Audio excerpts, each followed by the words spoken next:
রাত তখন 11টা বা 11:30টার মাঝামাঝি। আমি আর আমার ভাগিনা যাচ্ছিলাম টাঙ্গাইলের দিকে মোটর সাইকেলে করে। খুব একটা গাড়ি ঘোড়া সেদিন ছিল না, তো একটু ভয় ভয়ও ছিল বাইকে। রাত 11:30। তো আমরা যেতে যেতেই লক্ষ্য করলাম দূরে একটা মহিলা পাগলের মতো আওলা ঝাওলা চুলে দাঁড়িয়ে আছে এবং আমাদেরকে সংকেত দিচ্ছে দাঁড়ানোর জন্য। আমি ভাগ্নেকে বললাম আমাদের মোটেই দাঁড়ানো উচিত হবে না, এবং ভাগ্নেও বলল যে মামা, এখানে কিন্তু ডাকাতি হয়, এমন বেশে কিন্তু দাঁড়িয়ে থাকে ছিনতাই করার জন্য। তো আমি বললাম তাকে পাশ কাটিয়ে তুমি দ্রুত চলে যাও।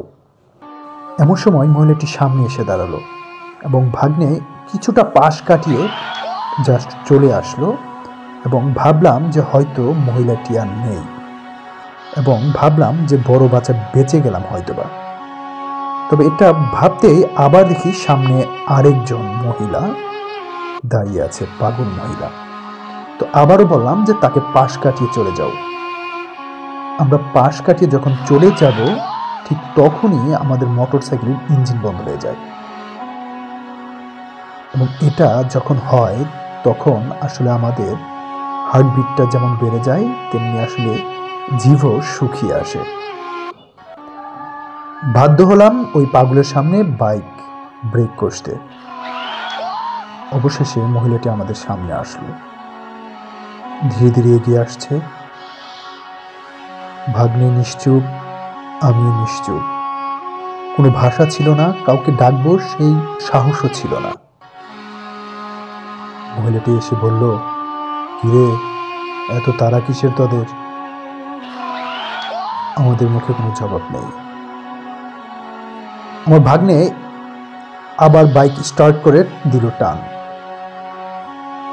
কতটুকু আসার পরে বাইকের পিছনে মনে হচ্ছিল কিছুটা ভারী ভারী, কিছু একটা আছে। এবং আমার পিঠের দিকে, যেহেতু আমি ভাগ্নের পিছনে বসা, আমার পিঠের দিকে মনে হচ্ছিল কেউ ঘেঁষে বসে আছে। আমি আসলে পিছনের দিকে তাকাবো সেই সাহসটা পাচ্ছিলাম না। আমার ভাগ্নেকে বললাম যে লুকিং গ্লাসে কি কিছু দেখা যায়? সে চুপ করে রইল। আমি আবারও জিজ্ঞেস করলাম, কিছু দেখা যায় কিনা, দেখো তো আমার পিছনে। সে চুপ করে রইল। পরিশেষে আমি যখন পিছনে তাকালাম দেখি সেই মহিলাটা আমাদের পিছনে বসে আছে, এবং শাকিলকে বললাম গাড়ি ব্রেক করো, এবং আমার ভাগ্নিকে বললাম গাড়ি ব্রেক করো, পিছনে কেউ বসে আছে।